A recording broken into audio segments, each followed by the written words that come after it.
Yeah, I'm there. I had some slight technical delay, but now everything is working. So yeah, Baku it is. Yeah, yeah. This is a very interesting track with no room for error. So this will test all the skill of all the drivers. So I think we'll have quite a bit of drama, but also very good skilled racing today. So I'm looking forward.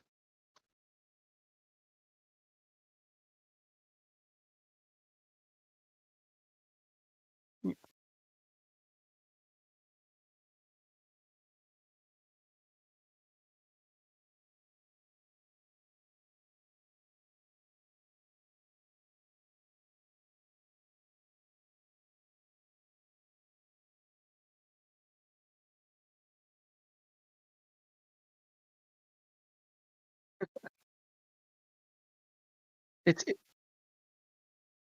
he's driving it like a rental car. He's really going for it, and yeah, it looks looks a bit strange with bit of drifting, but actually I think it's quite effective. So it looks quite good. Let's see if he has some traffic. No, quite a good run out of those corners. So let's see what he can do. Yeah, his first sector was quite good, and now his second sector is also very good with a purple sector 2. Which time can he put on the on the counter? Can he go 56 low? That's, I think, something we would like to see. I think pole position will be around the low 156. What can Darius do? What will be his banker lap? And it will be a 156.519. I think quite an impressive lap, Josh.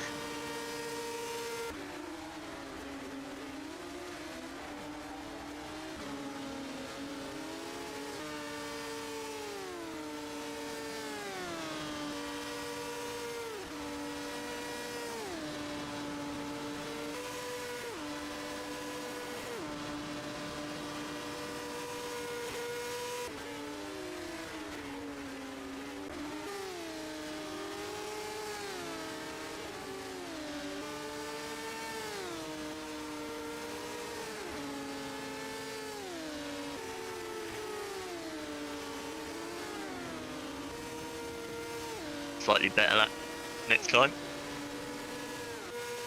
Very interesting from Isaac Morris that he actually gained something back on Darius, like 2.5 tenths in the second sector. What that suggests he's got more wings and actually loses a lot on the straights into the first sector and the last sector, because he's slower than Darius there. So maybe a bit of change there. It could be, yeah. Darius actually went faster. Yes. Oh no. So he has backed off. No, he backed off. Sorry, yeah. Yeah. So let's see. We've got full house at the moment, and just when I said it, somebody disconnected. So we're back to 31 drivers, but we had 32. Let me see who left the server. Tom Vandervoort is left. Yeah. So there's some issues for him. It's good to see actually that everyone's here, because I know Tez Kozlowski was having some issues before the race, but good to see him here now. If he can settle that time. Straight Denihan crosses the line there, goes P9. It's a little bit far off from teammates, so I'm sure he'll be looking to improve that another lap. At the moment, the top three though is sort of what we've come to expect so far. Darius Andre, Isaac Morris and Scott Mitchell, with Andrew Waring P4. He's come back, he's stayed at Valet Esports. I'm not sure if it's a long-term deal, but he stayed for at least another race, obviously after his win last time out. And Fabian Ruth there actually takes P1 for Team Frelik at the moment.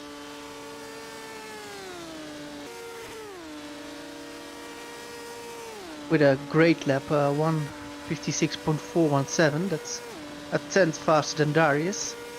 I believe Andrew Waring is on a flyer, and he had a really good sector 2.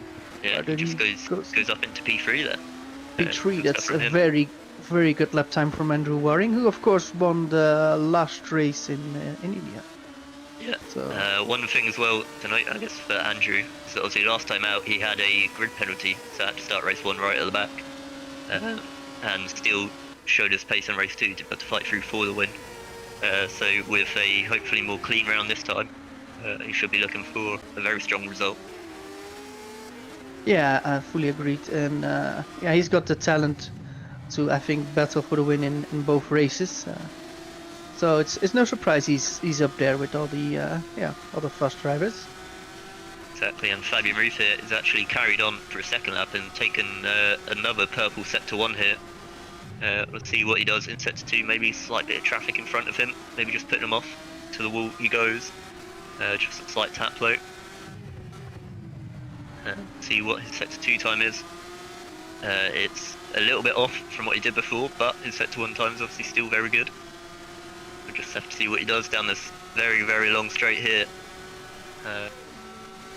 Takes a lot of time for the drivers to go down here, but it will be the scene of a lot of overtakes in the race, I'm sure.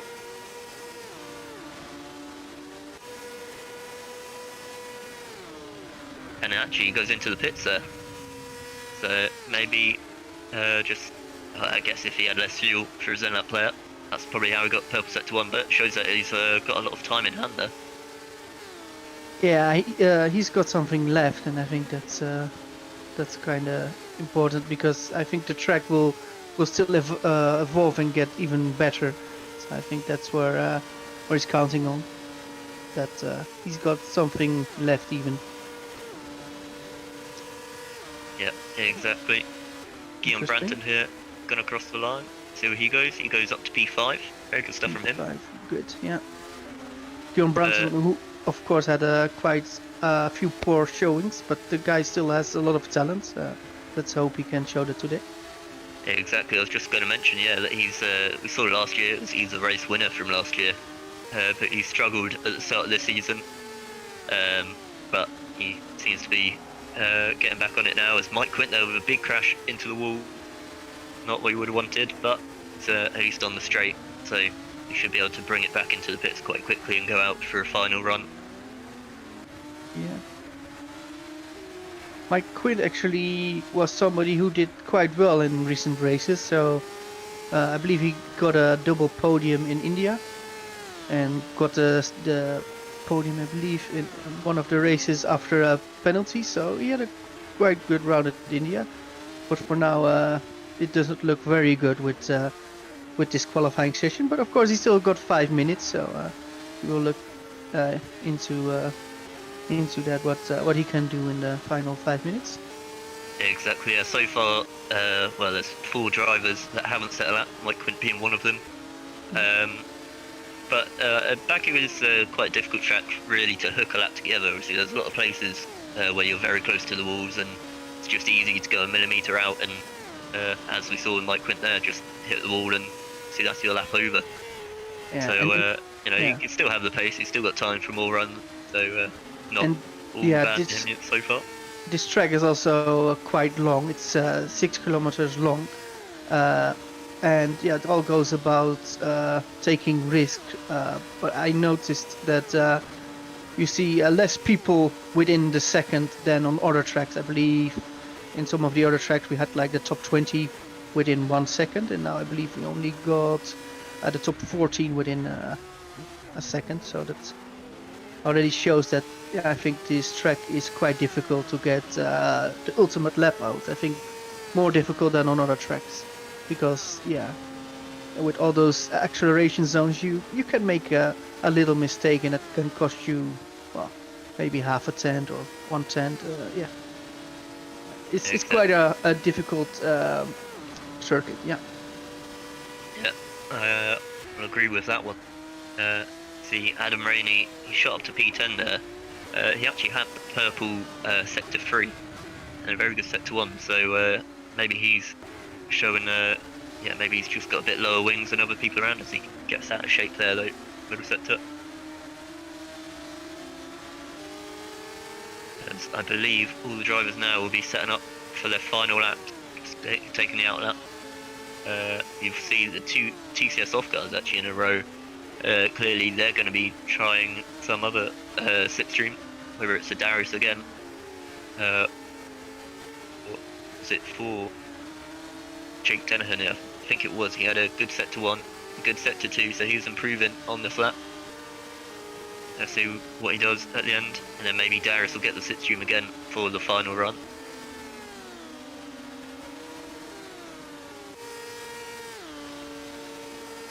Yeah, I think quite a good lap from Jake, but I'm not sure where he can put this car. Can he put it in the top 6? Let's see. He does, yeah. P5 for him.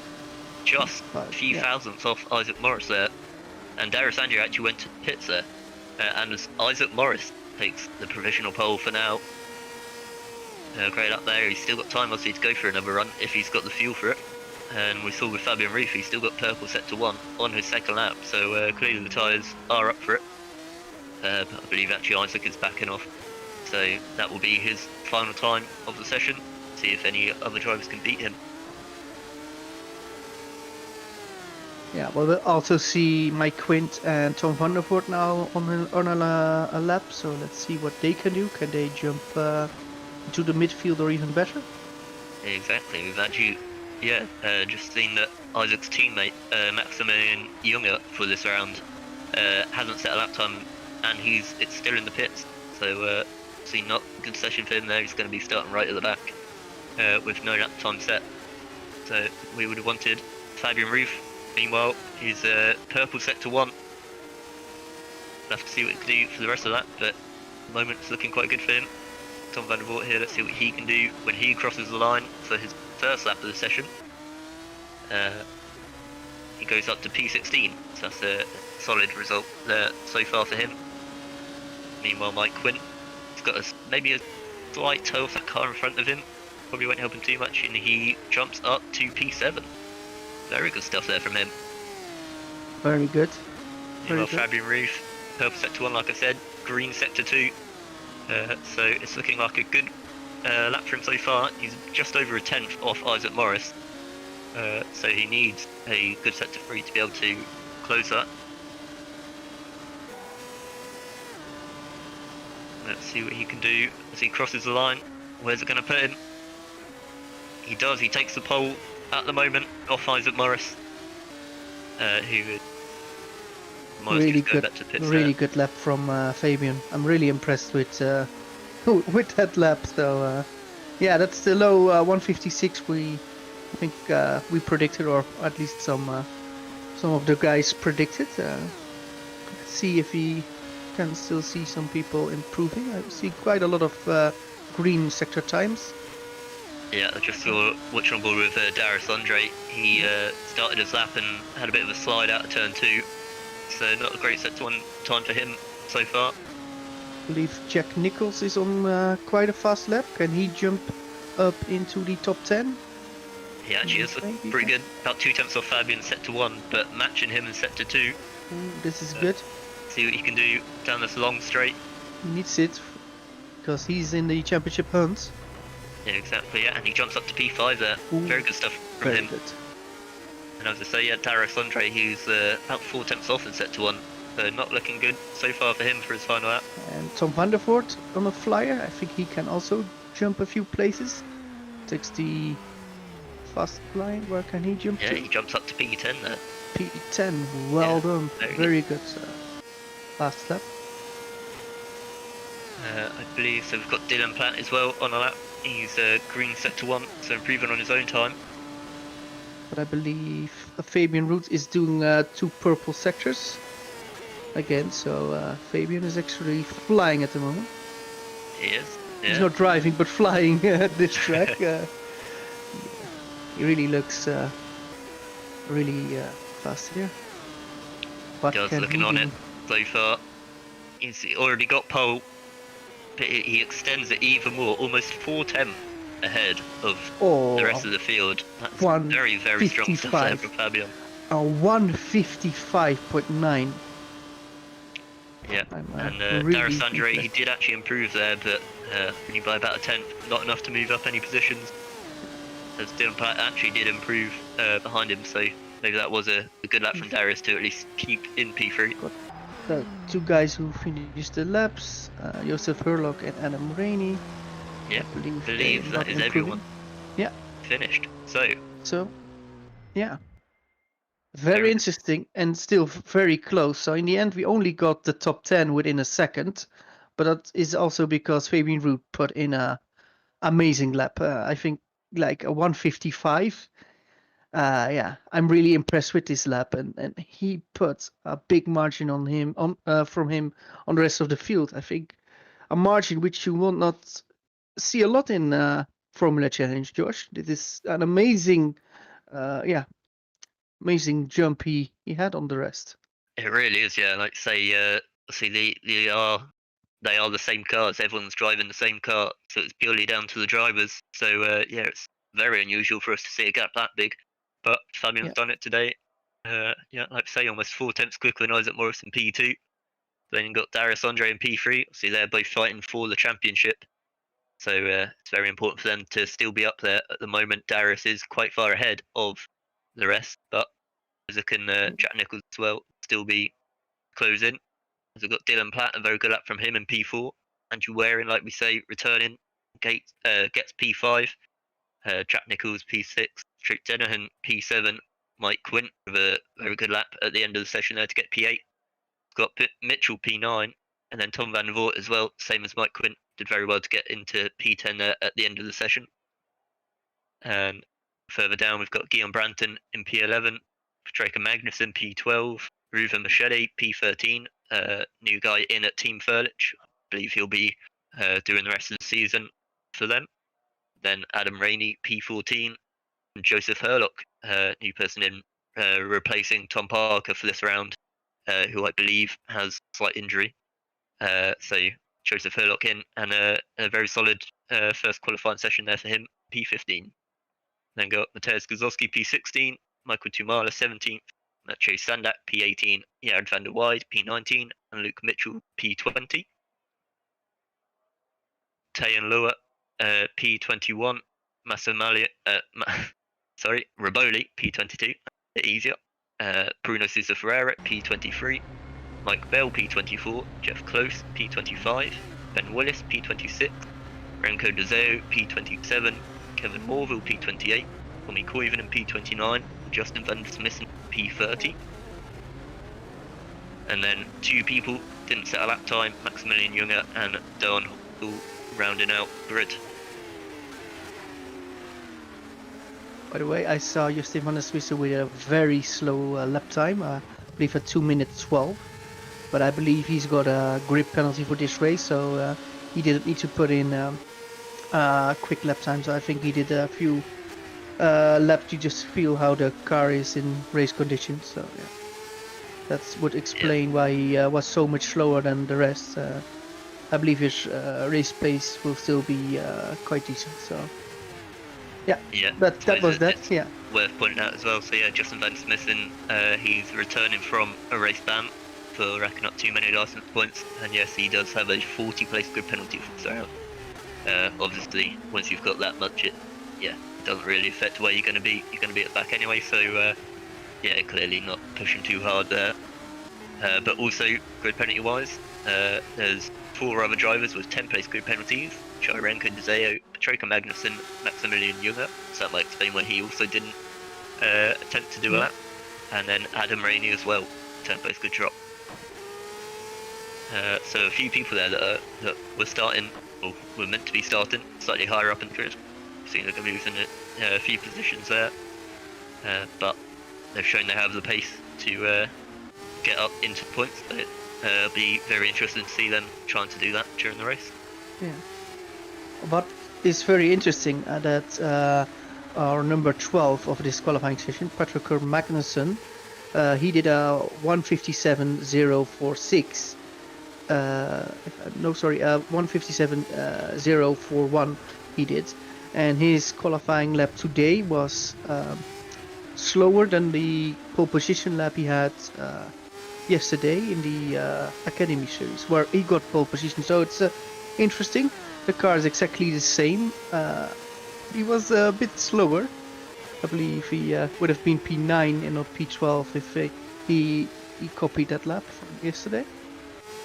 But that shows that it was still a decent lap, but Patrick could even go faster. So that's kind of interesting to see, what that would have brought him. But still, yeah, Patrick is I think in a decent position to get some points. Yesterday he was a bit unlucky with a crash from the lead, which wasn't his fault. He collected, I believe, it was a front wing or at least a piece of another car, and he was like a fidget spinner with his halo. So yeah, that was kind of strange, but also interesting to see. So let's see if he has more luck today. Maybe he can get some points. Exactly. Yeah, well, I suppose on that point, it's worth saying that obviously at Baku, we could be in for a few incidents maybe. Obviously, it's never something we like to see, but the last couple of years since Baku's been added to the calendar, it's always thrown up quite a mad race really in all the series. So we could be in for another one of them today. The thing hopefully is, with the drivers all keeping it clean. But yeah, because you always make the 1 or 2 mistakes in a race if you're pushing really hard, but this circuit doesn't give you room for error, and that makes it very interesting. And it only needs one guy to make a error, and then we're going bowling. Then nobody can go anywhere if a car is stationary on the track because of a crash. Then it will be very difficult to avoid it. So I think that's the challenge of Baku. Exactly, yeah. Got to agree with that one. Yeah, and what is also very interesting, because we've got quite long straights, what will this slipstream and DRS effect will that do at the races? Because the start-finish straight is really long. You've got DRS there, so very interesting if we would see some overtakes there. I think turn 1 will be overtaking hotspot, but maybe also towards turn 3 we will see some nice overtaking. But that will be very interesting.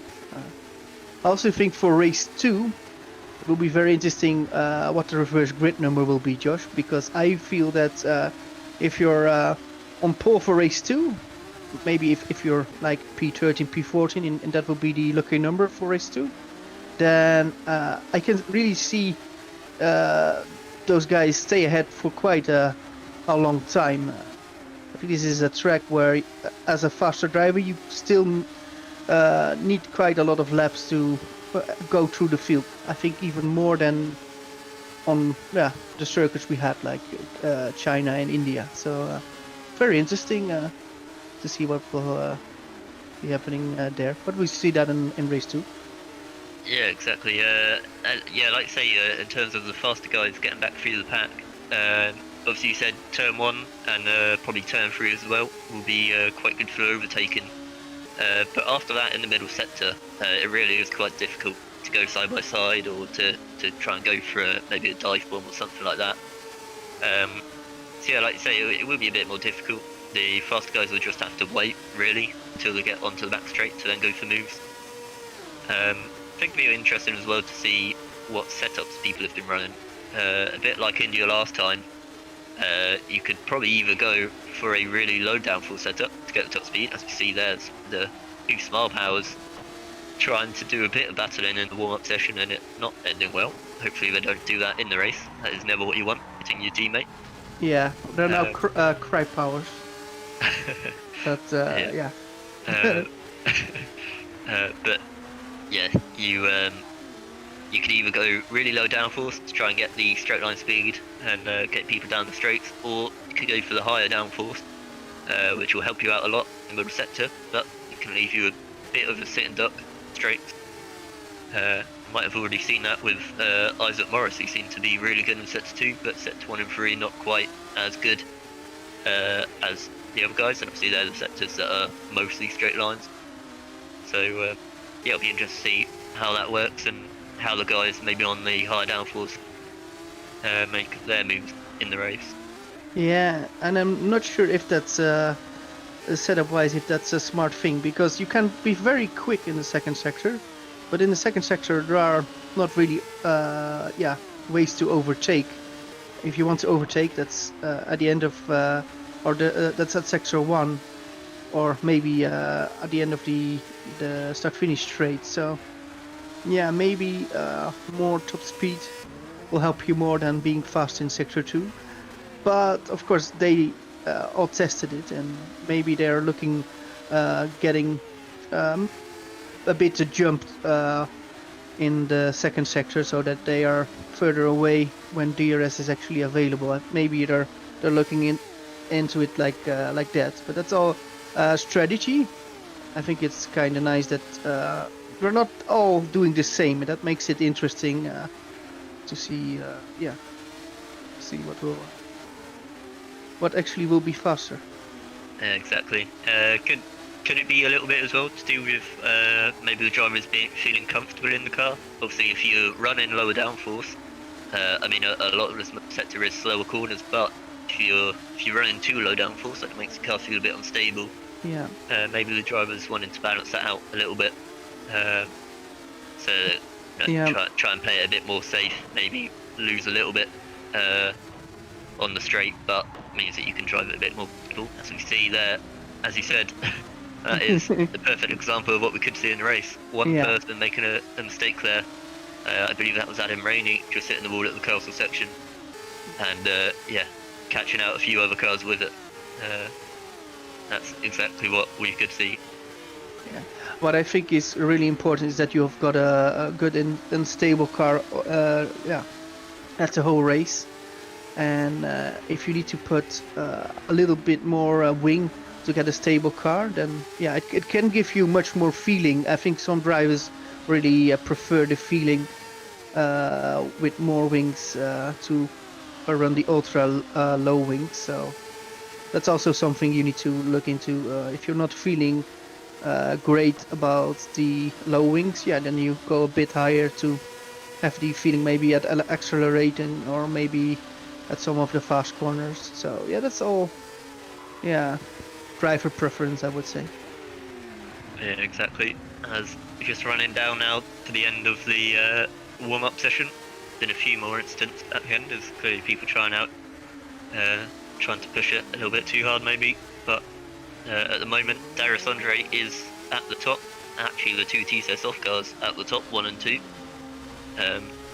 As we always say, you can't necessarily read too much into the times here in the warm-up session, but it's always a bit of a confidence boost, I guess, if you're topping it. See, you'd expect the drivers to be running the same sort of programs of race fuel and testing out how the car feels on that. But it's an interesting top 10 at the moment in the warm-up session.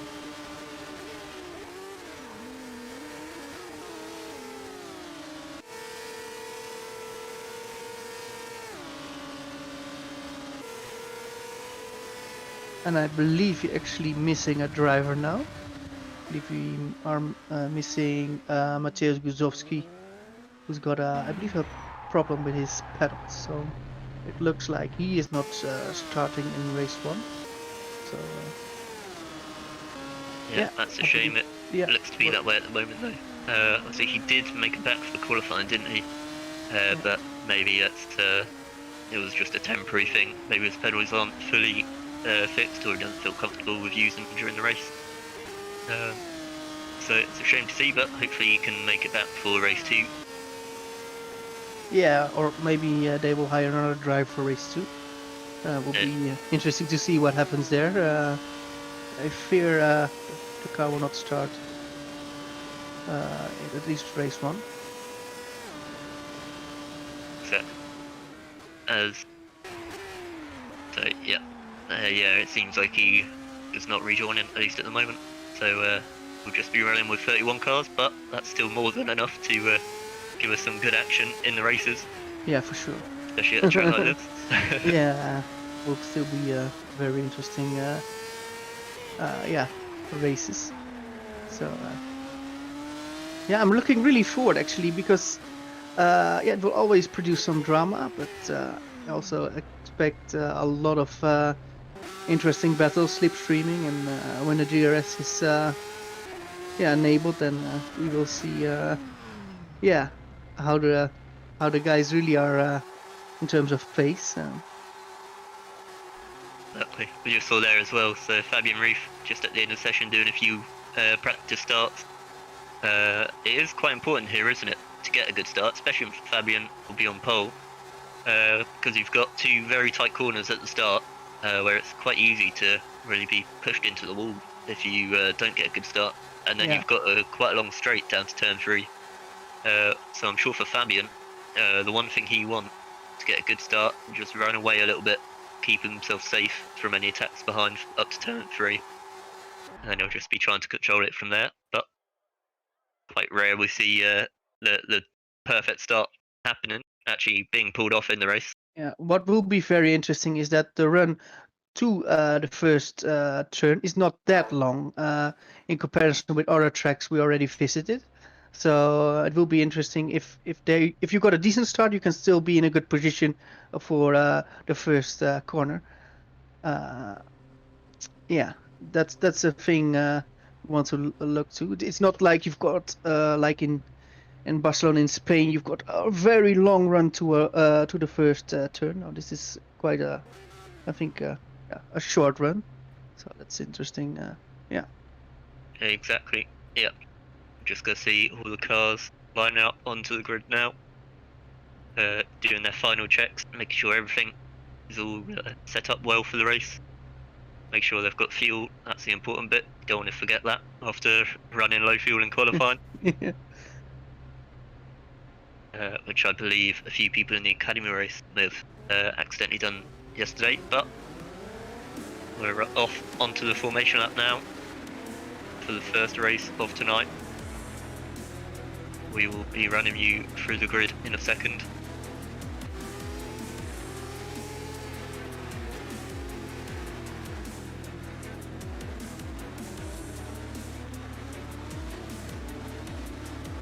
I believe we're just having a few issues with that at the moment.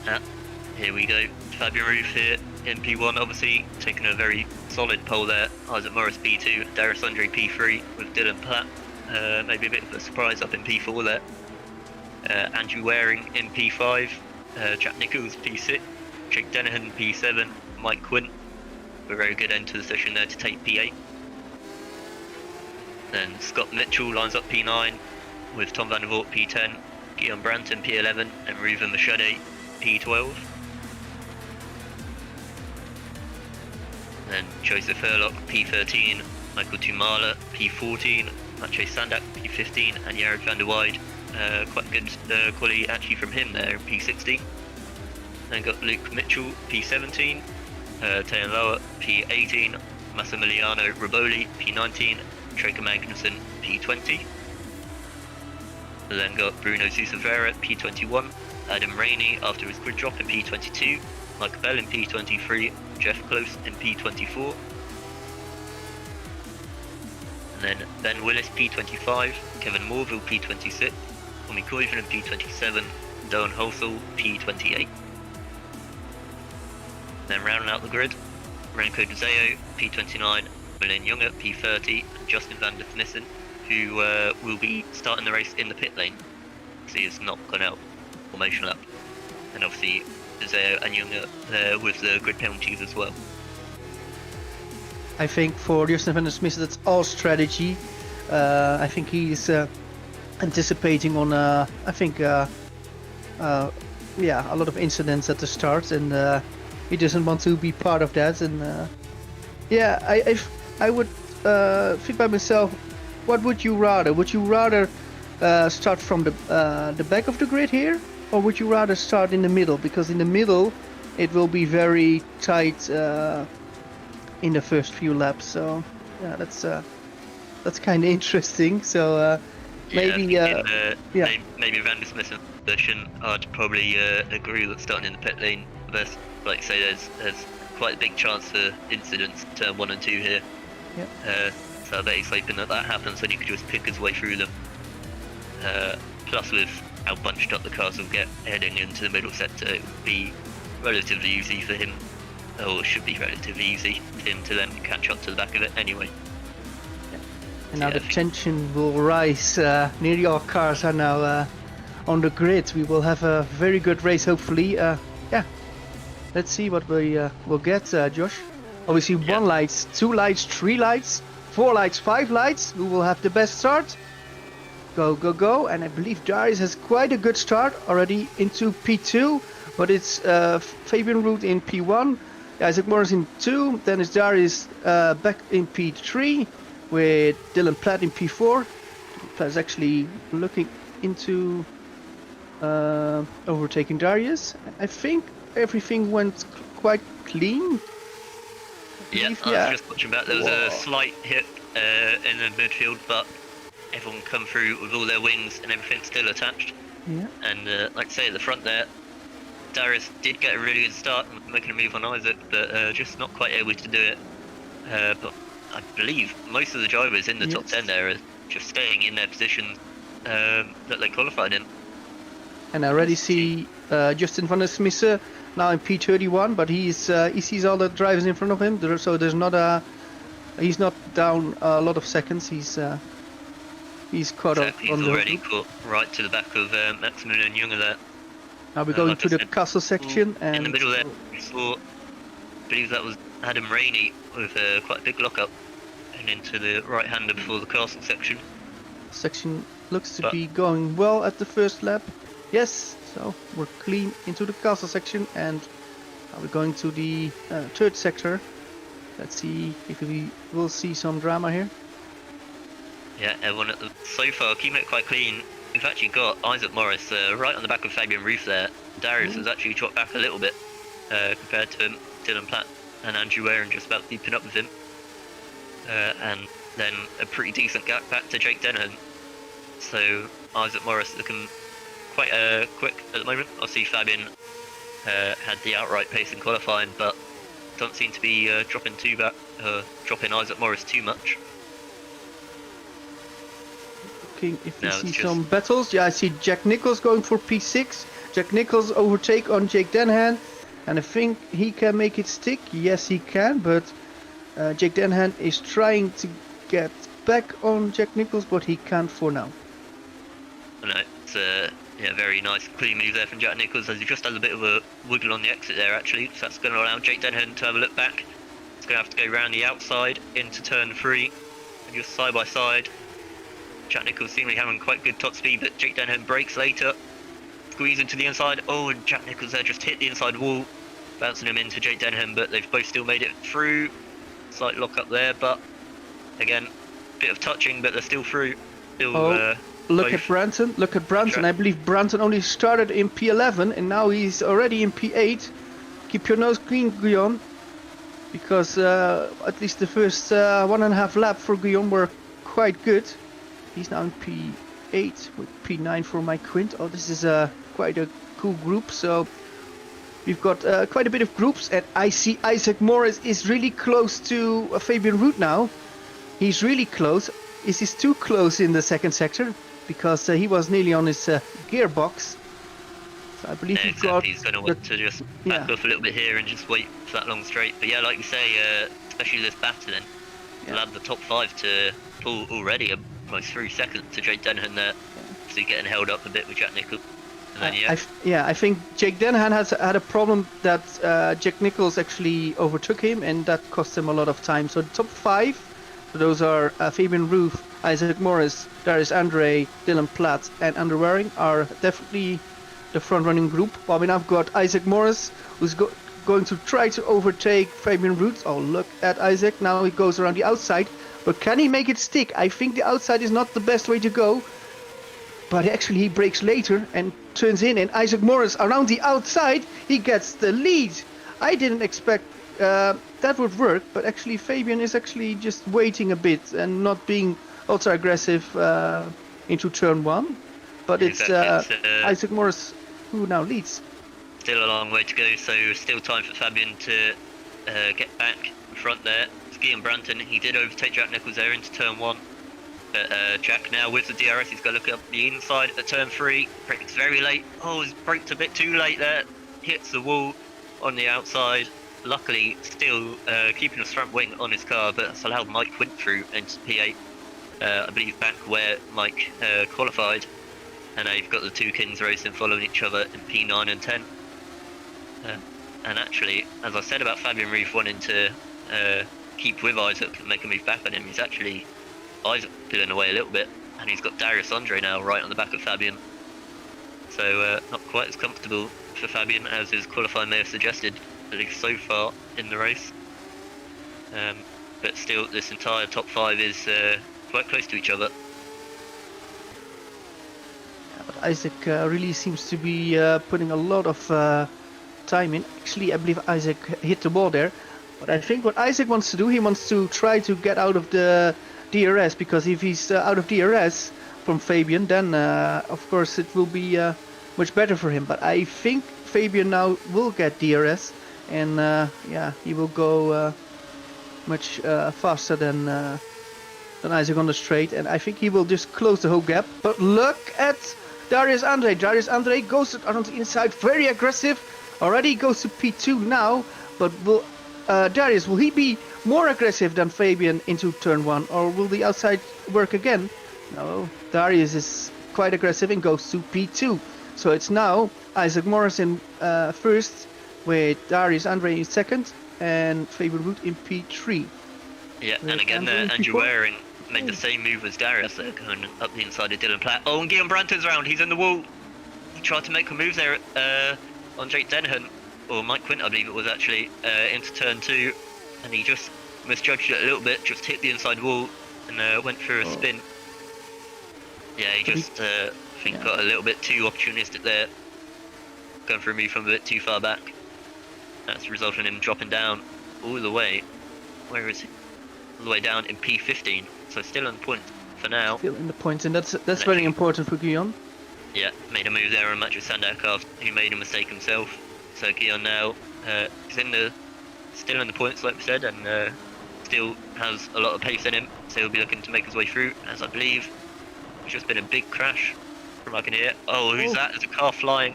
Oh, a car flying over the wall. Over the wall, yeah. Can't see what car that is. Let's hope he doesn't. It's Macho Sandak. He is now retired, so he won't get in the way for.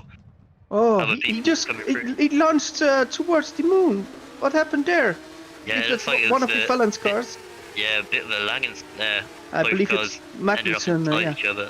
Yeah, and obviously, R-Factor does not like it when two cars end up inside each other. Yeah, but my question now: will there be debris over there? Will that be gone? I don't see any debris. So. No, it all seems fine for the moment. It's all fine. the front runners making it through. As we've got Fabian Reef here now, making a move on Darius Andre. Darius out of the DRS of Isaac, so gonna be relatively easy there for Fabian down the straight. It'll all come down to the braking for turn 1, but no, I think Fabian got that quite easily before the braking point. But look at Isaac. Isaac now drove away and now doesn't have anybody in the DRS, and that can be a very good thing from him. Let's see now. The cars have no DRS behind him, so they're not close enough.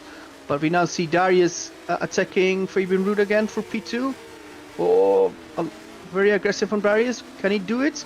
Is the inside now? It will be the outside.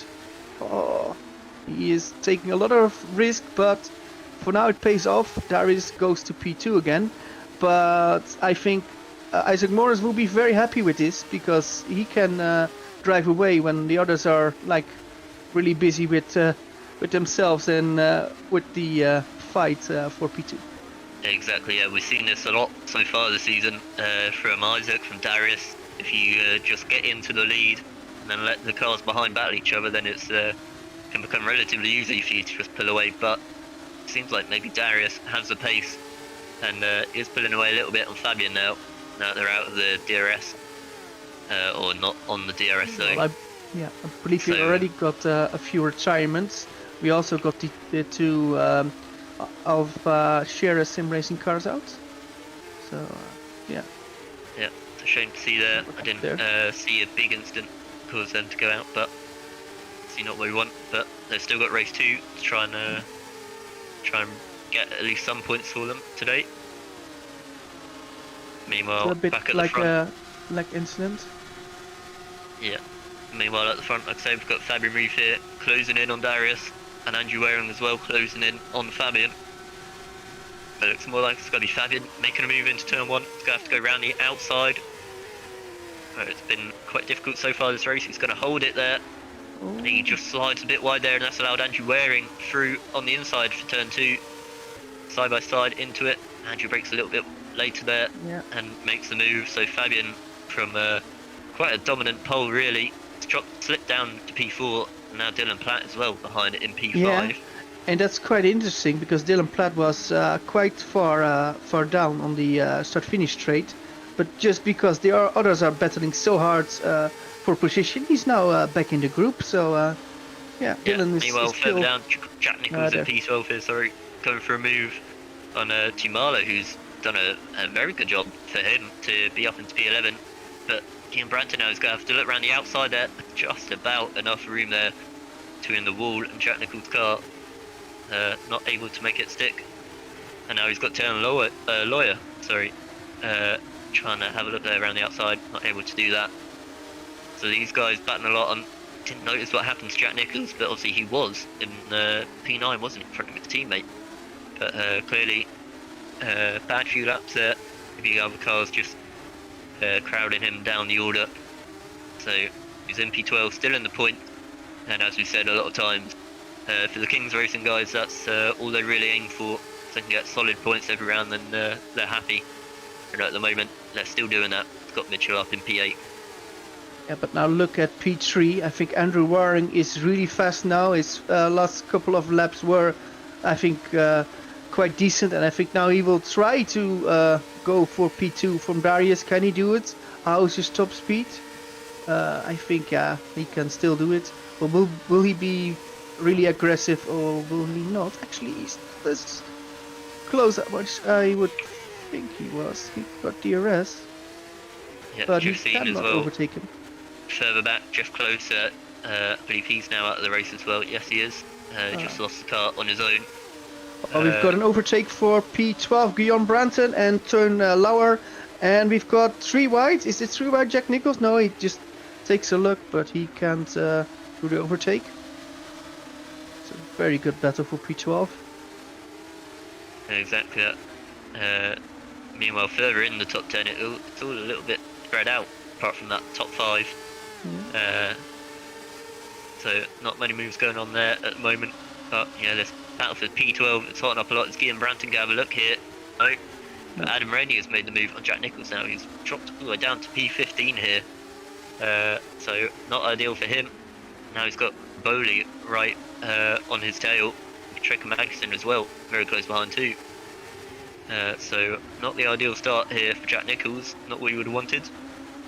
But like we said, still in the point, still a good chance as well for race 2 from here. Obviously a chance to reverse good pole.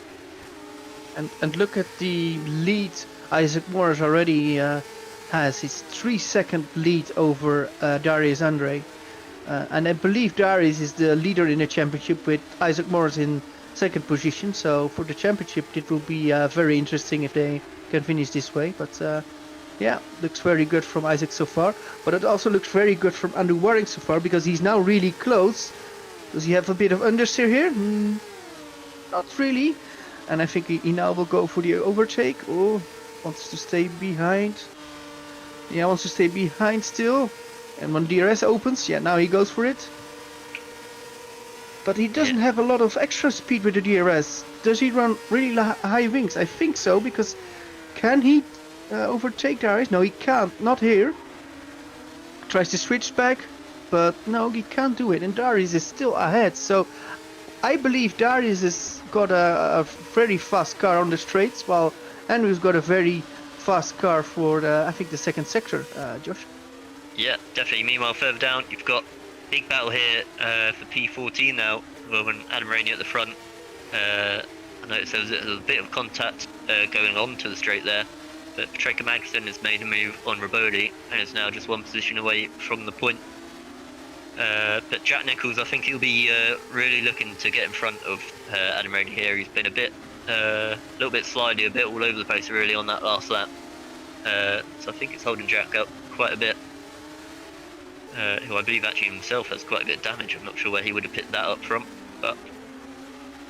And I'm still watching the Andrew Waring battle with Darius Andre, and Andrew Waring is giving it all, as does Darius Andre. So they're really, really aggressive and really close towards all the walls. It's yeah, very, very good driving on the absolute limit.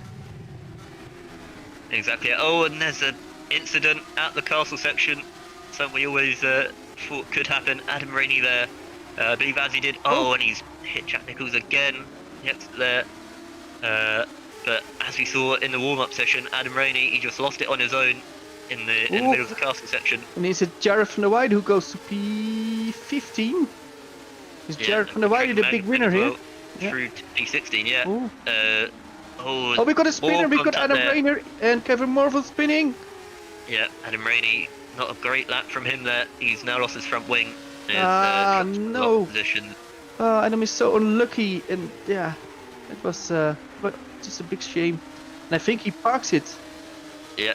Meanwhile, up into P3, you've got Dylan Platt has actually made the move on Andrew Waring. Andrew Waring must have had a bit of a bad exit or something there, because he's gone from battling D'Aressandro for P2 to now dropping back down to P5. Meanwhile, Dylan Platt as well is going to be looking for a move on Fabian Roof maybe into turn 3. No, not quite close enough there. Been there with a big lockup. It's going into the side of Darius. So these guys have been battling hard, and it seems look at Jake Denhan. Jake Denhan gets towards this group, so it will be an interesting group.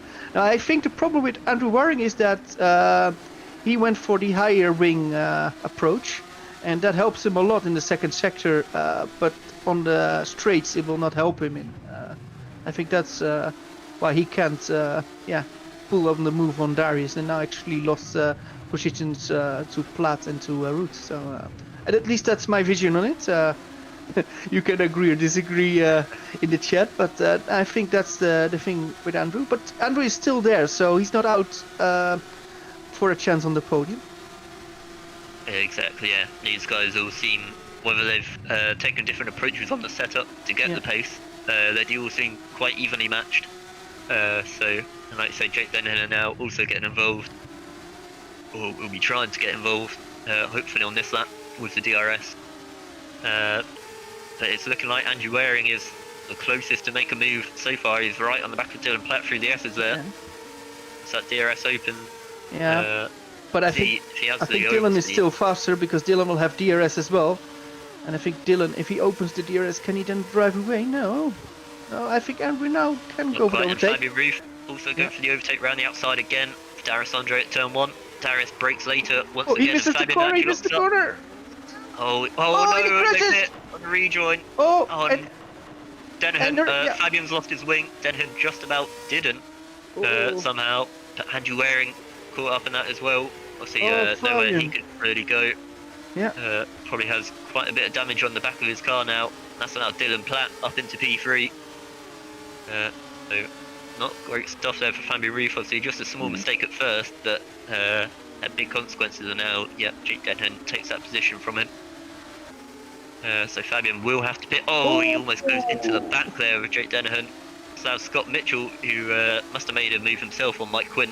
So he's now up into P6, right on the back of Jake Denhan now. And this has allowed Darius and Dylan to really pull away and kind of, at the moment, secure their podium. But speaking of securing, I mean, Isaac Morris has carried on just running away from them all. See, with their issues going on, he's now 7 seconds in front of D'Aressandro, and also has the fastest lap of the race. So for now, he'll be coming away with maximum point in this race 1. So he's still a few laps to go, so don't want to jinx him. Darius there slides into the wall. All of these cars seem to be, well, I suppose the drivers are all pushing them to the limit. They're pushing to the limit, And now I'm wondering if Darius will actually be sensible. If Dylan is faster, will he then risk it all, or will he just go for the podium? I think Darius wants to think about his championship. Will he go all in to keep P2 and not lose too much to Isaac Morris, or will he just accept he get passed by Dylan Platt now, because Dylan Platt now has got a run on Darius, but he's got the outside. I think Darius can still get this. Darius breaks later because the inside, still the inside, and Darius stays P2. So he is still having it all under control, Darius. Maybe not for the win, but for some decent points. It's still there. While Dylan is really close. Will attack, needs to go around the outside. He's got more speed, of course, because of the DRS. Brakes later, but no, Darius knows exactly how to place the car. And look at Andrew Waring. Andrew Waring is there again. Meanwhile, behind Jake Denhan and Scott Mitchell, going side by side there. Jake Denhan just about keeps hold of that P5. And Andrew Waring also, he's going to go for a move here up the inside of Dylan Platt. And he makes it. Slides a bit into there, but he does make the move. Fabian Root actually didn't went to the pits. So, I think you need to go to the pits when you lose your front wing. I believe, I'm not sure if they have a couple of laps of kind of grace to go to the pits, but I mean, it's quite dangerous for him to be driving around with no front wing. Obviously, at a track like this, you don't necessarily lose loads of time, but it is still dangerous, especially in the braking zone if there's any cars around him. So he will believe he will have to pit this lap. I believe to the rule. so. Yeah. Oh, and he just has a loads on the steer in the faster corner. So yeah, he will definitely be out of the points. So I think earlier pits. Sorry, just Darius Andre, he hit the wall on the exit there as the final proper corner. So allowed Andrew Aaron right onto the back of him, and I think Darius has got quite a bit of damage there. His steering wheel is not straight, so they both tried to go to the inside there. Bit of contact could very easily end up in another situation like we had in China race 2. But they're going to go side by side again. Darius. Oh, look at Dylan! Look at Dylan! Dylan is closing. Yeah. Yeah. Ooh, very Andrew close. keeps it around the outside, just about side by side still. Darius still keeps the P2, but now is a better exit from Andrew. Now Andrew has got DRS as well. Andrew should make the overtake now.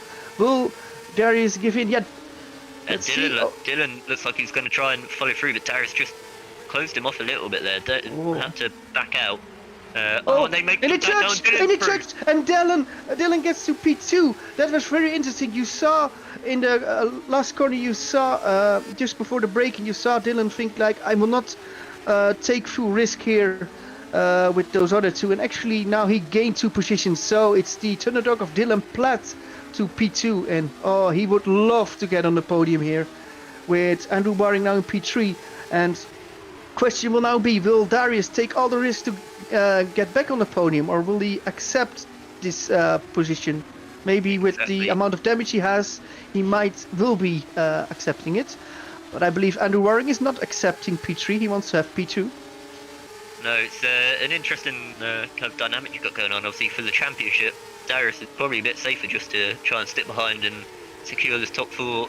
Meanwhile, Dylan and Andrew, neither of them really are fighting at the championship fight at the moment. So I'm sure both of them will just be wanting the best result they can get.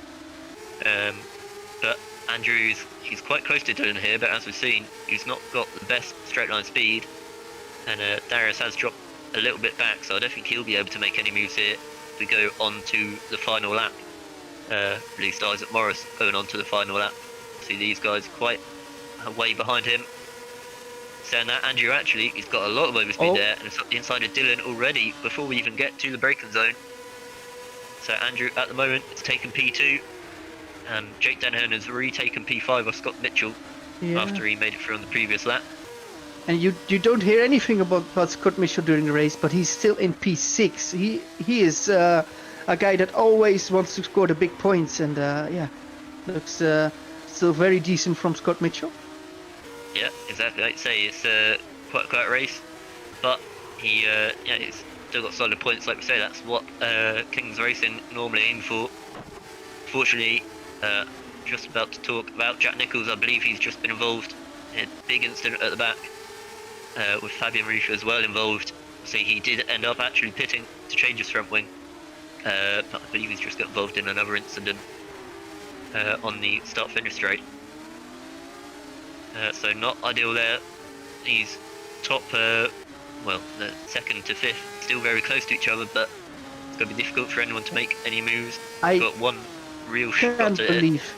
I can't believe the lead Isaac Morris now has on the 2nd position. He just walks away with it because the rest is battling really, really hard, and I think Isaac already knows he won this race. And of course you need to finish across the finish line first, but it was I think a good display of strength for Isaac, who will get, I believe, his 3rd win of the season. Yes, it is 3rd win. He'll actually have the most wins of anyone on the FC grid now. Yeah, but Darius Andre is really close for P3 still from Dylan Platt. Will Dylan Platt lose the P3 to Darius? I think so. Darius goes already to P3, and now he will have DRS. Will Dylan have DRS as well? They both open DRS.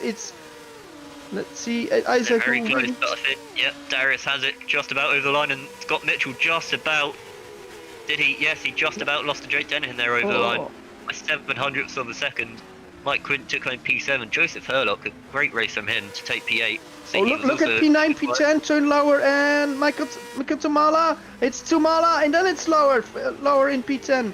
With Reva Machete, P11, Keon Branton P12. So he had a bit of a messy start there, but still got points. Raboli P13, great stuff from him, and Jared van der Waai P14 as well. Ooh. And I believe Patrick Magnusson just about P15 by Just 200 about, to yeah. Luke Mitchell. And what's pretty important is that, of course, top 15 can be reversed. It will be a number between 10 and 15. So Patrick Magnusson still has a chance to, well, get reverse grid pole. So that's also very important. And of course, everybody from P1 to P15 scored points in the race now. So very interesting race one, Josh. There he was. We saw there Jack Nichols and Fabian Ruth coming home P23 and P22 after what was really going to be, or was a good start to the race for them, but they both just got involved a bit too much in accidents. Obviously, some of them not necessarily their fault, but I'm sure in race 2 they'll be looking to make it back through the grid. But yeah, at the front, obviously Isaac Morris just pulling away. No one could touch him really today. And very good stuff from Andrew Waring and Dylan Platt there. But for now, just actually, you know, we'll wait. Yeah, I didn't realise actually not everyone has even finished the line or across the line yet. We've got a car on fire. Yeah, Tommy Koivunen there. Just, It's quite a lot of fire, and yeah. It's a bit. We've got the results on the screen there. So like we said, Isaac Morris, great win from him today. Andrew Waring P2, Andre P3, and Dylan Platt P4, Denham P5. So a good race of TCS off racing again. Scott Mitchell P6, Quint P7, Hurlock P8, Tumala P9, Tone Lower rounds out the top 10. And then Riva Machete P11, Keon Branton P12, Emiliano Raboli P13, Jared van der Waai P14, and Patrick Magnusson P15. Rounding out the points there, and obviously rounding out the potential for reverse grid pole. Then we've got Luke Mitchell, Don Holsall, Maximilian Junger, Kevin Morville, and Remco de Zale in P20. And then Van der Smissen, Fabian Ruth, Jack Nichols, Bruno Sousa Ferreira, Mike Bell, Tommy Koivunen, the last of the finishers. Then the DNS were Adam Rainey, Jeff Closer, Ben Willis, Maciej Sandak, and Tom van der Voort. See, like you said, both Alpha Tierras there, unfortunately retiring from the race. Yeah, I checked with Maciej Sandak, who made the amazing crash, and I believe Maciej Sandak is okay, so we might see him back in race 2. I mean, I think that he went airborne and landed like he had an Olympic degree, but it was amazing to see. But yeah, it went well, and I believe Tom van der Voort retired because of an internet problem. So hopefully he can fix that for race 2. Yeah, hopefully you can see all of them back for race 2, and hopefully as well Tez Kozowski, or at least another driver in that Thunderdog car. But for now, we're just going to go for a quick break before race 2 in about 5 minutes time.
Hello and welcome back to Baku for race 2 here.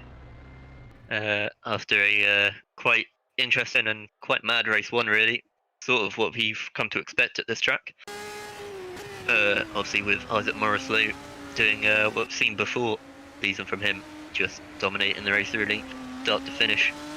But obviously race 2 will be starting further down the grid, it'll be difficult for him to replicate that, and we've seen that P12 is the reverse grid number, so Guillaume Branton will be on pole position for race 2, and obviously Isaac will be starting from that P12. So it'll be interesting to see how he can make it through the grid. See, Menno, you predicted at the start that it might be a bit more difficult for these fast guys to make it through the grid, given the nature of the track. So what do you see happening? I see that the faster guys in race 1 will still have more pace than maybe the actual leaders or the actual top 5 at the beginning of the race.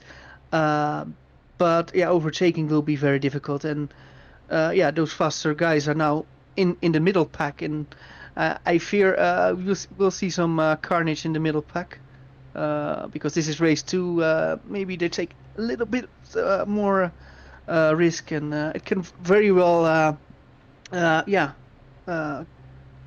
be that we will see some crashes around the top 10. So we shall see. Hopefully they stay all clean. They did that in race 1, but will we see that in race 2? I'm not sure. Yeah, we'll have to wait and see. But we're heading off on the formation lap, where you can run through the starting order for this reverse grid. So like we said, Guillaume Branton on pole there, Ruben Machete start P2. Very good opportunity for him in his first round. Inform the challenge, Tejan Lauer P3 and Michael Tumala in P4. Then Joseph Herlock P5, Mike Quint P6, Scott Mitchell in P7, Jake Dennehan P8. Then we've got Dylan Platt P9, Darius Andre P10, Juwaring P11 and Isaac Morris there in P12. Be interested to see if he's changed his setup at all, because like I say, he might not have had the straight line speed necessarily. Meanwhile, Massimiliano Riboli P13, Jared van der Weide P14, Jacob Magnussen P15 and Luke Mitchell P16. Then Doan Hulsel P17, Maximilian Junger P18, Kevin Morville P19 and Remco Truseo P20. We've got Justin van der Smissen P21, Fabian Roof P22 and Jack Nichols P23 over a slightly disappointing race 1 for both of them, being caught up in a few incidents, and Bruno Sousa Ferreira P24. Then we've got Mike Bell P25, Tommy Koivunen 26, Adam Rainey P27 and Jeff Close P28. And then Ben Willis P29, Andrew Sandak P30 and Tom van der Voort rounding out the grid in P31. So all the drivers from race 1 did return, but unfortunately we're still missing that second Thunderdog. And this time it's Maciej Sandak, who looks like he's going to be starting from the pit lane. And it seemed to work out quite well for Van der Smissen, that strategy in race 1. So be interested to see what it could do for him here in race 2. And for the front of the grid, what do you see in there, Menno? Obviously Guillaume Branton, we know he's got a lot of speed, so maybe starting at the front here can keep it clean and just hold on to that. But then the fast guys aren't too far behind. I mean, Mike Quint in P6, it's a good chance for him. And then obviously, from the top of the standings guys, you've got Scott Mitchell P7, Dennehan P8, and then Darius Andre, Andrew Waring and Isaac Morris there a little bit further back. So, yeah. Who are you going to predict for this race win? Ooh, very interesting. Quite a lot of new guys at the top 5 now. I would say Quint or Dennehan or Mitchell. Those look, I think, still pretty quick. If they can have a good start, I can still see them potentially going for a podium or even more. Fair enough. I think if doing predictions, I'm going to go out there and predict Guillaume Branton for the win. I think with a clean race, I think he's potentially got the speed to make it count. As we've got all the cars now lined up on the grid, and is that Jeff Closer as well, actually, starting in the pit lane. potentially. Either way, the lights are on. As there's a long way there, and we are go in Baku. Ruben Machete, not great start to be able to fight there. Turn Lawyer had a good start there around the outside, but we've quite able got to make anything. a lightning start from Scott Mitchell. Scott Mitchell already in P5, so Scott Mitchell has got a lightning start. And we now got Jake Denhan in P7, but Scott Mitchell had an amazing start. But it's still Bjorn Branson who leads, and then it's Ruben Machete and Turn Lauer in P3 at the moment. Yeah, it's Jake Denhan there, going around the outside of Joseph Herlock for P7. Not quite able to do it there. Gonna keep it up the inside here. It's just about, but Herlock gets a good exit there. So he's gonna keep that P7 for now. And we've got a big crash with Justin van der Smissen involved, Remco de Zeeuw. Big crash behind. One or both Sherra cars, Adam Rainey. I believe it was just like one guy spun and they all went into it. Remco de Zeeuw, I think, is out of this race. Yeah, I have to say as well, I got a little bit confused at the start there. So you had Jeff Close actually go into the pit lane, like I said, at the end of that formation lap, and Jack Nichols did the same thing. So they both did. They were still in the garages at the race start, but Jack Nichols has made his way up to P25 already, so making his way through the instance. Macho Sandak, so starting in pit lane, was actually 27. Yeah. But further at the front, see, they all kept it relatively clean. Yeah. Scott Mitchell, you've got to say, the biggest winner out of all that, to make his way up into P5. Now top on three, the back. Yeah, top 3 looks quite fast. We turn Lauer now in P3, Ruben Machete in P2, and Guillaume Brandt is still in P1, but I believe Ruben Machete's car is much faster on the straight than Guillaume Brandt, but yep, still Guillaume Brandt is leading. Scott Mitchell made his move up into P4 onto Marla, and further behind, all keeping it quite clean. We've got Darius Andre there. Jake Denhan made the move on Joseph Herlock, and now Darius Andre is right behind him, looking for this move. Isaac Morris as well, following him through up into P10, ahead of Dylan Platt. And Andrew Waring's actually dropped back a little bit from the start down to P13, just behind Patrick Magnussen. Dylan Platt here, is going to look for a move. Meanwhile, Darius Andre looking up the inside of Herlock there, trying to do what Denhan couldn't in the last lap, but not quite able to. And Dylan Platt also not able to make the move on Isaac. Obviously, being only lap 2, there's no DRS at the moment for these guys, so it's a little bit more difficult to get them down the straight. But the most important thing is they've all kept it quite clean, at least at the front here. Yeah. Ooh. But I believe Guillaume Branson just hit the wall a little bit, but I think he will get away with that. We're now in the castle section, and yeah, it's all cars are still quite close. And Shady, if he can be a bit closer than when DRS opens, he might can take the lead from Guillaume Branson, because I thought his car already was a bit faster on the straights, but we shall see if that actually is the case when the DRS opens. Yeah, exactly. Big drama now. No, I think everything is quite clean now. Yeah. Oh, so we've got a crasher, and I believe it's Tommy Koivunen. Yeah, and Tom van der Voort as well involved. He's also pulled over side of the road. No points for Tom van der Voort this round, unfortunately. Oh, he hit Tommy Koivunen there. Oh, yeah. Meanwhile, at the front, actually, so Scott Mitchell made it up onto the back of Turn Lauer already. Yeah, but look at Ruben. Look at Ruben. Machete though, comes up around the outside. He's not side by side though. But Scott Mitchell very late on the brakes there. Yeah. Ran the outside at turn 1, not able to do it. Almost forced into the wall there, but not quite. As further back, there we go side by side. Denhan made the move on Mike Quinn, who in turn made the move on to Marla. Darius Andre ate through on Herlock. Yeah. And Isaac Morris still in P10 for now. Darius went into the wall, but got away with that. Darius Andre is really a guy that drives on the absolute edge of what is possible, and that's I think amazing to see the effort he puts in. It's, I think when you see him drive, then you know he's going for it 110%, and that's really good to see. Exactly, yeah. But Tayan Lauer has dropped back massively from the top 2 here. See, being under battle from Scott Mitchell, flies there at the right-hander. And now Ruben Machete, this has allowed him to just focus purely on Guillaume Branton in front of him. And he's not far back, so as DRS he could also potentially be looking for a move already, planning it into turn 1. Back as well, Darius Andre, who's now stuck behind Tumala, P7, P8. He's looking for a move already. No, he backs out of that one quite smartly. It's not a corner where you can go for a move. But at the front, actually, Guillaume Branton has pulled quite a decent gap, about 9/10 it was there. Jake Dennehan. Oh no, is that Scott Mitchell slowing? What's happened here? Oh, what's this? I'm not sure, is his engine off? I think his engine Not is sure off. what's happened. I don't see anything on his dash. No, I Oh, believe no. Did he run out of fuel? No. It can't weird be one. right. His engine just stopped, his throttle was still on. Either way, he is out the race. Oh, That's no. such a shame to see such a good position there after the first few laps. Meanwhile, was that Joseph Furlock?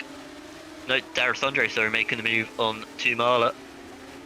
And he's made his way Isaac through. Morris. P6. Isaac Morris. Oh, Isaac Morris nearly spins, but still makes it. But now he loses 2 positions. So Isaac Morris now in P11. Then he can win race 1, but you of course want to score a lot of points in race 2 as well. Isaac And Andrew Waring's going to make the move there on Dylan Platt. Very nice and clean. Oh, but he hits the inside wall there. So now Platt back around the outside into the corner. No, not quite. I noticed in front as well, Tumala also hit the inside wall there and lost the position to Joseph Herlock, who's done a great job as well so far to make his way up into P7.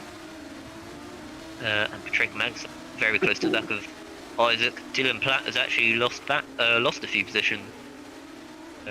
See what happened there, but he's lost a place to Magnussen. And Don Halsall is rounding out top 15 at the moment. Sim racing guys, they've struggled to get points this season so far, but for now at least, they're on track to get at least one more. But front, you've got to say the top 2 have run away a little bit.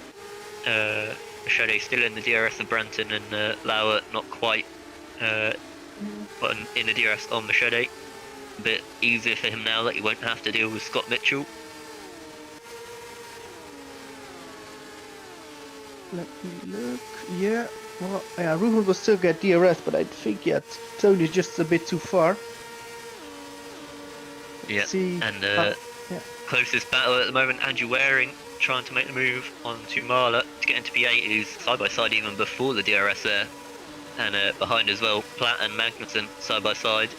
I think Waring's got that quite easily into turn 1. And behind Platt as well has it quite easily before turn 1. So both of them making up the position there. Now Andrew Waring has Joseph Herlock in his sights. So he just brushes the wall there on the exit of turn 2 though. And now Isaac Morris, he's in the DRS of Tumala, who also has DRS, so he's not quite going to be able to make a move here. But at the front, Jake Dennehan has actually made the move on Tayan Lauer up onto the podium. So great stuff from Dennehan at the moment. It's good points for TCS Off Racing as a whole this round so far. Very strong races at the moment for all of them. As Joseph Herlock just slides it in the middle sector there. It's got to allow Andrew Waring alongside him. This is not normally an overtaken spot. It was a mistake there from Herlock. It's allowed Andrew Waring up the inside. He keeps his nose in, but yeah, a difficult one. As actually I say that, Isaac Morris has made the move there on Tumala to move his way up into P9. So he'll now be pushing to try and get the DRS from Andrew Waring and make a move on him in the next 2 laps. Well, Ruben is now really close to Guillaume Branton. I think if he's a little bit closer, he can go for the overtake on Guillaume. But Guillaume still is at the lead, and he's working really hard. He does a very good job now leading. But how long can he stay ahead? Because now Ruben is now really close. He's nearly there before the DRS opens. He's got a run on Guillaume. What can Guillaume do? Guillaume, of course, will go to the inside. Ruven goes around the outside, and now he opens DRS. Can Guyon outbrake Ruven into turn 1 now? I don't think so. Guyon is not fast enough on the straight. He's thinking about it, and Ruven now leads the race. It's Ruven Machete who leads the race. Now Guyon Branton in P2, and Jake Dennehan now in P3. Can Guyon get back in DRS, or will this be Ruven Machete who will be running away with this now? Yeah, very good stuff there from Machete there. Obviously in his first, I believe his first round in Formula Challenge. Oh, we get the hit from Guyon. Guyon's made the position, but he does. Looks like he's going to let. Yeah, he's going to let Machete back through. Obviously, not a very fair overtake, but that has all allowed Jake Dennehan right onto back of these guys, who himself is going to make a move here. Guyon Branton, not quite close enough there. You saw what Guyon did there? Guyon wanted to give the place back, but he wanted to give it back in a way that Guyon could still stay in P2. So that was very interesting tactics from Guyon. But for now it worked out. And look at the top 6. Top 6 are just very close. And I think Andrew Waring will be the 7th of the group, and Joseph Hurlock the 8th, and Isaac Morris the 9th of the group. I think they all will get DRS of each other. So it's like cycling. We've got 9 drivers now still going for the podiums and for the wins. Yeah, exactly. Very interesting stuff so far. Yes. It is working out quite well, really. You've got to say for the 2 stays off guys. Like I say, obviously allowed Dennehan to get right alongside Guyon, and it's allowed Darius in the DRS and right on the back of these guys, which shows exactly what he wants for his championship. Look at Dennehan. Dennehan's got a great run on Branton. Yeah, Branton opened the door for Dennehan. Oh, because Dennehan got on there, even before the DRS, and now he's going to make the move. He does it from P3 to P1, Josh. He does it. He did it. Get a double slipstream, and he went for it.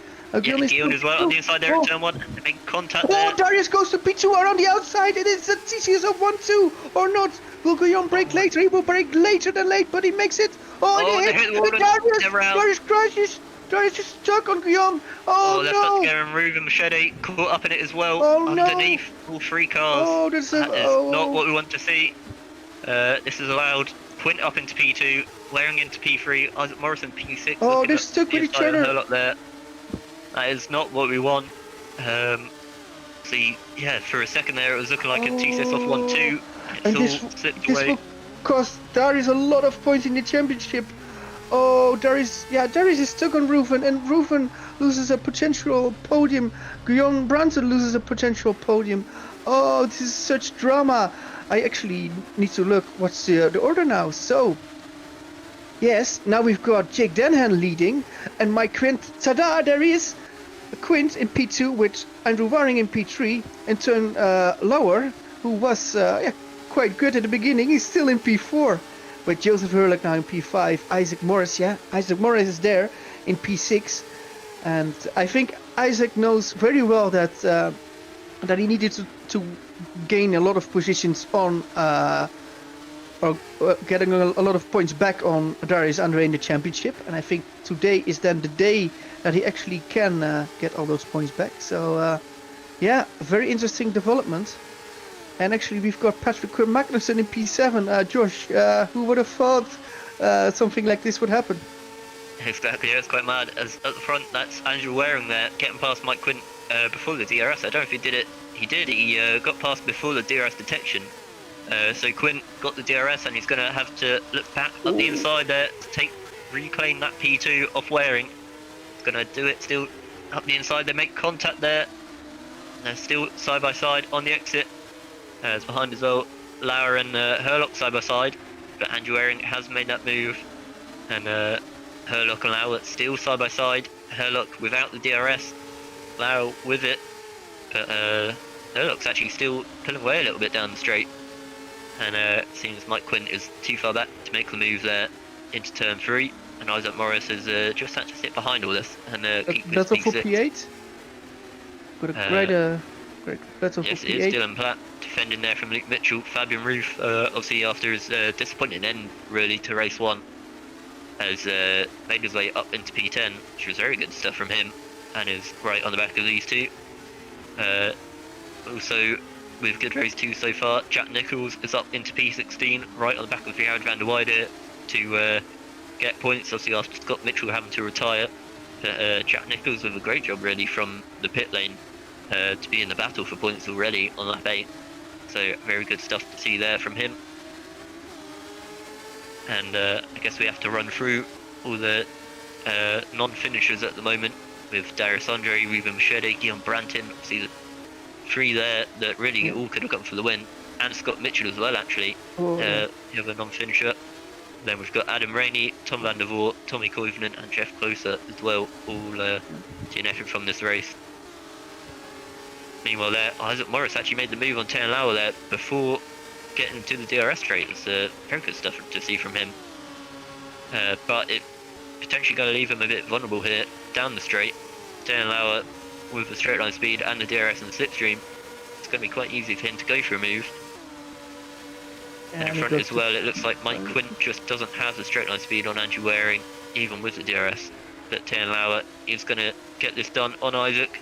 Keeps his nose in for turn 1 up the inside, and he does keep that P5 now. And further back again, Fabian Roof has made his way up to P9 now, past Luke Mitchell, who must have been looking to get involved himself, because I believe he was already actually behind Fabian Roof. And Jack Nichols now, we'll just talk about him. He's up into the points now, got past the area of Van der Weide, so very good to see there. Yeah, Jack Nichols now in P15, so let's see what he can still do, because still has his eyes on a few more points. Let's see where he can end up. Ooh. Well, so a big slide of Andrew Waring into the second sector. Actually, he hit the wall. I think he will get away with it, but yeah, it will not be good for his suspension. And the car is sliding quite a lot, the car of Andrew Waring. Yeah, I was watching it at the same time as you were actually. I think sometimes, to be honest, Andrew can, that's sort of his style. He does like to chuck the car around quite a bit, and it seems to work well for him. But obviously, yeah, you still wouldn't necessarily want to be making contact with the wall, so there's a chance of it damaging your car, and then making it a bit too undrivable. Meanwhile, further back there's Jack Nichols, now right on the back of Mike Bell, looking to make up a few more positions and get a few more points for him and the team. Meanwhile, closest battle, so you got Mike Quinn. Again, he's a little bit too far behind here. He's still going to get the DRS and slipstream, but he just doesn't quite have the straight line speed on Andrew Waring. Here, Jack Nichols is looking now to get past Mike Bell even before the DRS, and he's got that one. And in front, you've got Riboli passing down Hulsel there. Again, got him before turn 1 there, so quite an easy move. Hulsel has a look to the inside, but no, not quite close enough to do anything more than that. I believe Don also didn't score any points this season, so he will just hope to get a top 15 position and actually, yeah, get off that hated 0 and actually get some points in for the team. So yeah, he still has got some margin for that. Don Hassel. Let's see if he can score his first points. Exactly, yeah. That would be good to see.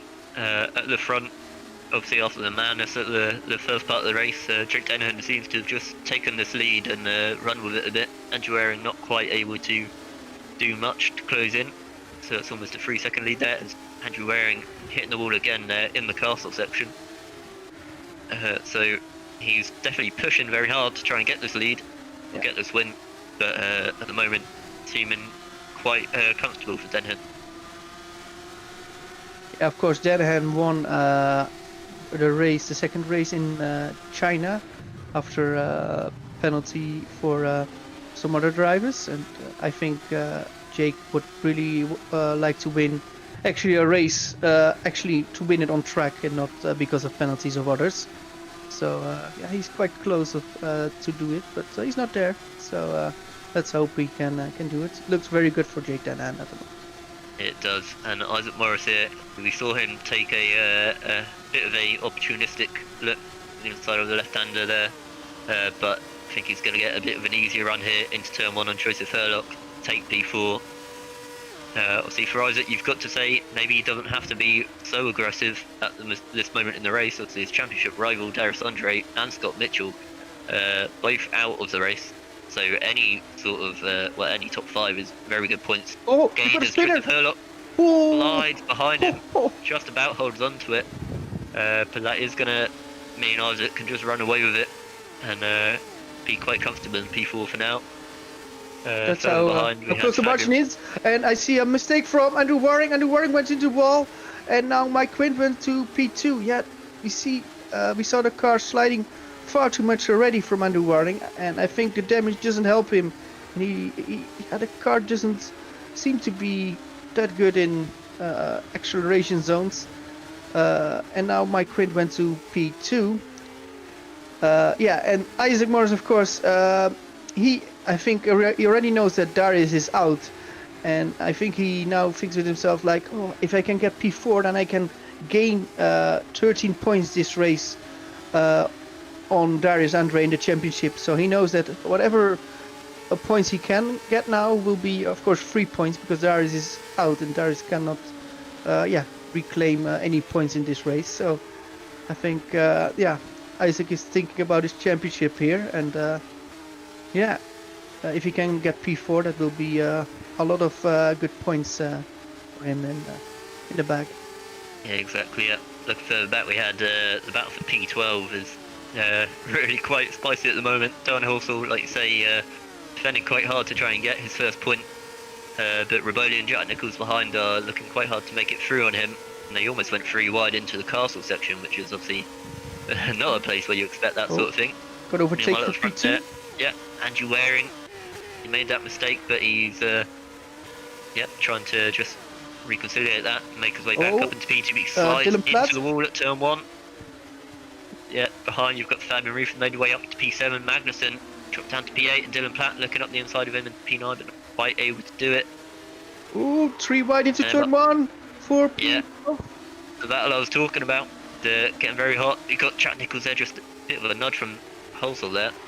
A bit rude, but Jack Nichols keeping it in P13, and Tumala, he started this in P11 and he's just about managed to hold on to it still, even with all the hard battling behind. But Reboli and Nichols side by side down into turn 3. Reboli breaks very late there, but Nichols has made the position anyway. Oh, and Mike Bella's got involved as well. Didn't even see him coming out of nowhere really, to try and take P13 from P15 there off Jack Nichols. He's just about, I think, going to do it here. And he does. So very good opportunistic moves there from Mike Bell to make his way up into P13. And Tumala has lost that position now to Don Hulsell.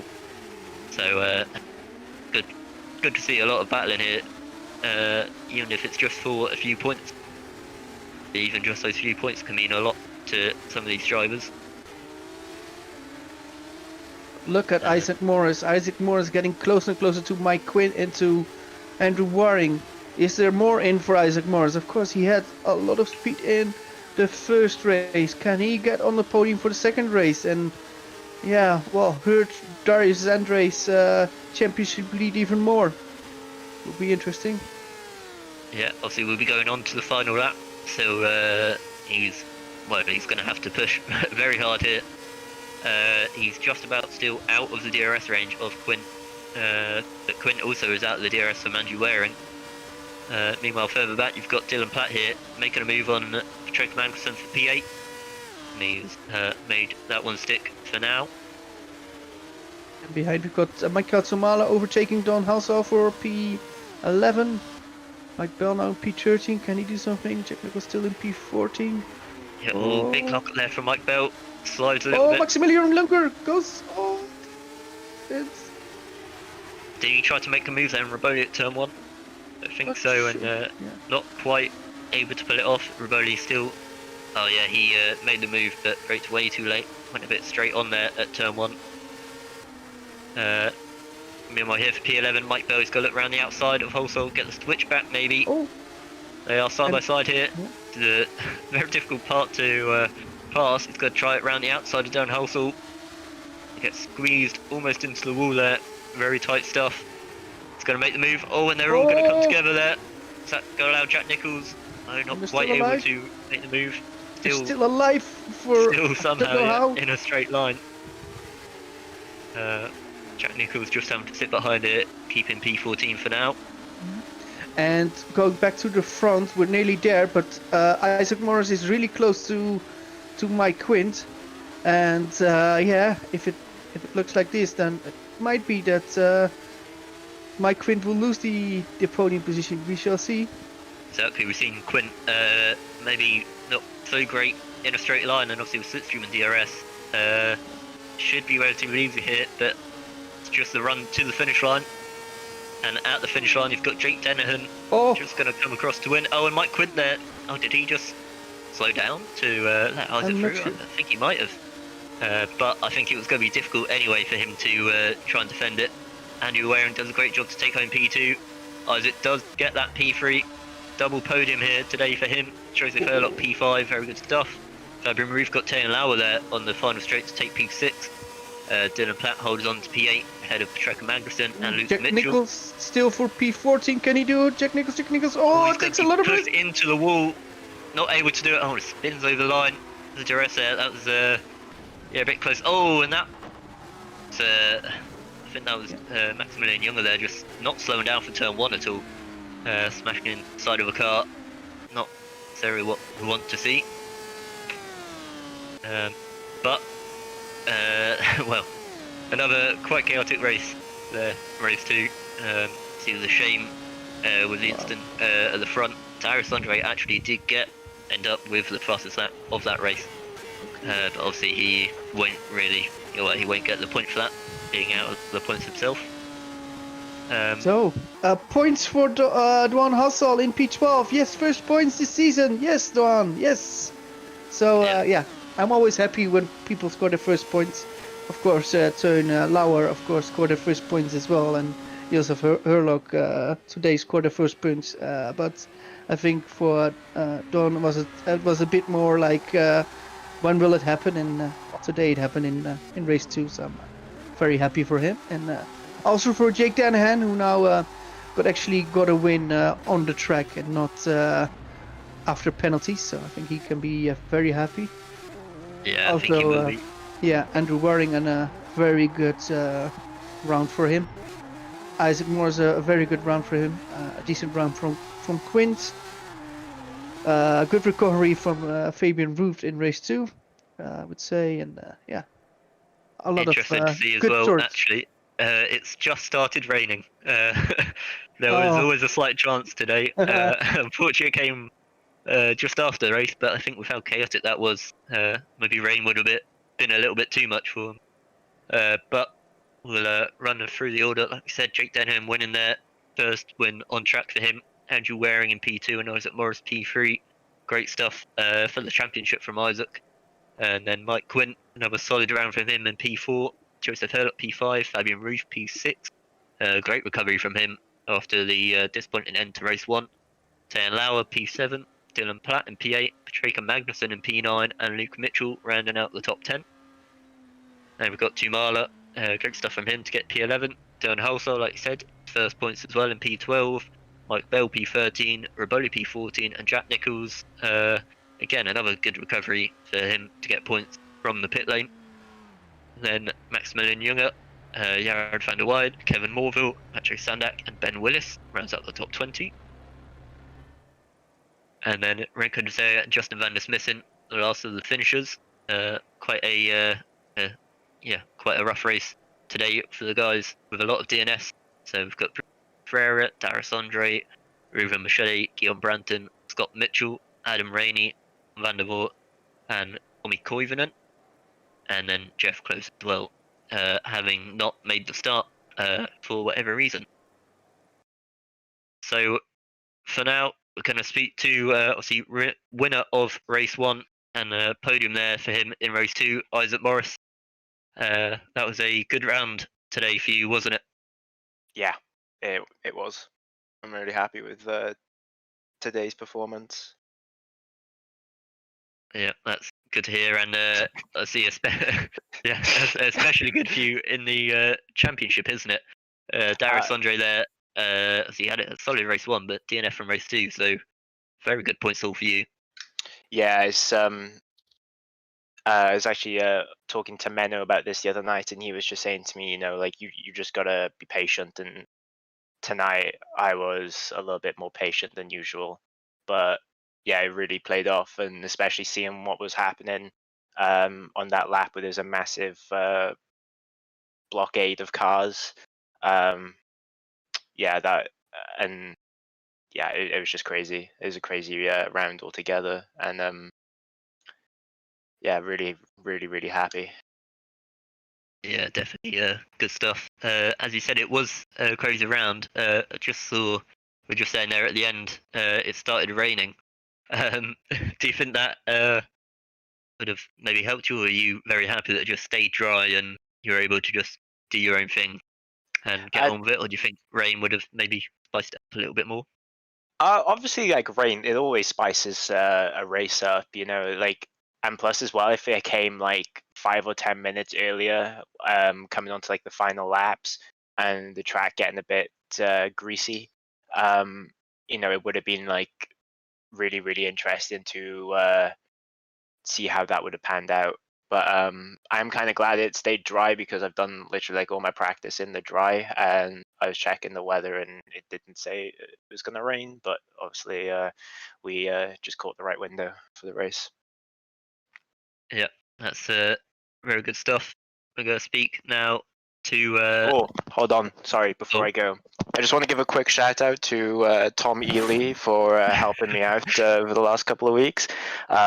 I said I'd do it this time if I won the race, and I did win the race. So yeah, huge shout out to Tom Ely. He's the GOAT for setups. So yeah, big thanks to him. Sure, I'd be very happy to hear that. Well, Andrew Waring, you also last time in Indy, you thanked Tommy Ely, didn't you? And Yeah. you're gonna have to do that again today. You'll see a double P2 for you today. Very Yeah. solid round.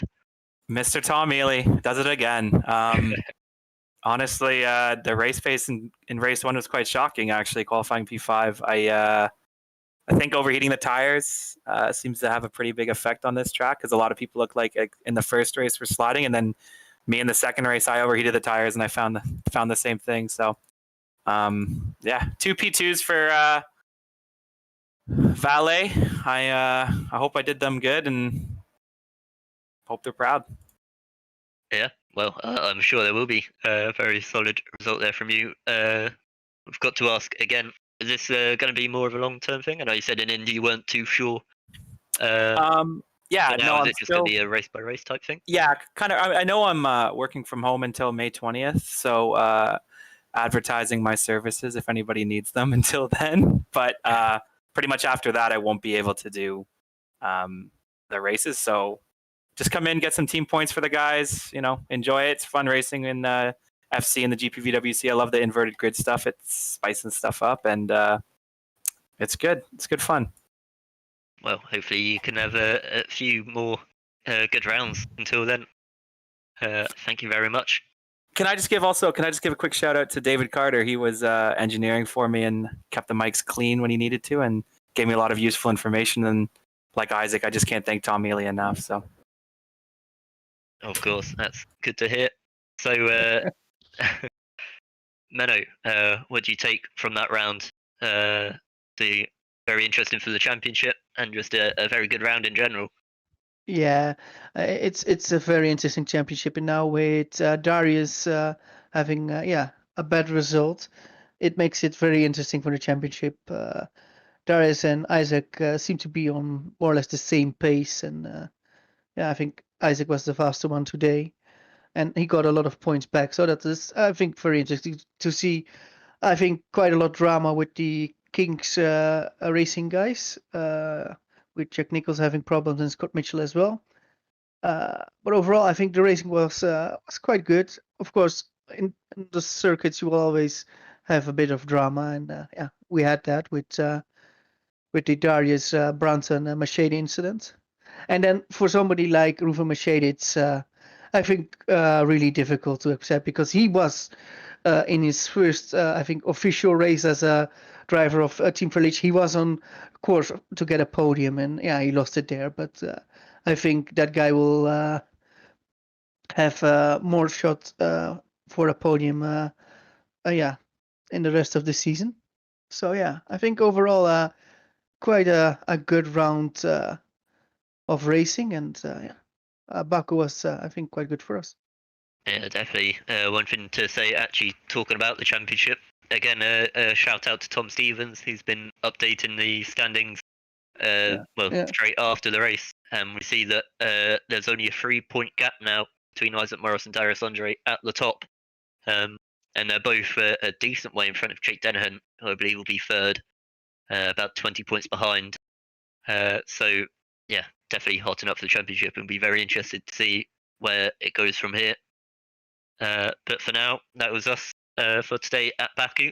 In 2 weeks' time, we'll be returning to Austria for the first time since 2018. And but between them, we've got obviously Super Cup at Baku on Thursday, and then next week, the Super League guys and Super League guys be taken on the track. So for now, it's goodbye from me. And goodbye from me.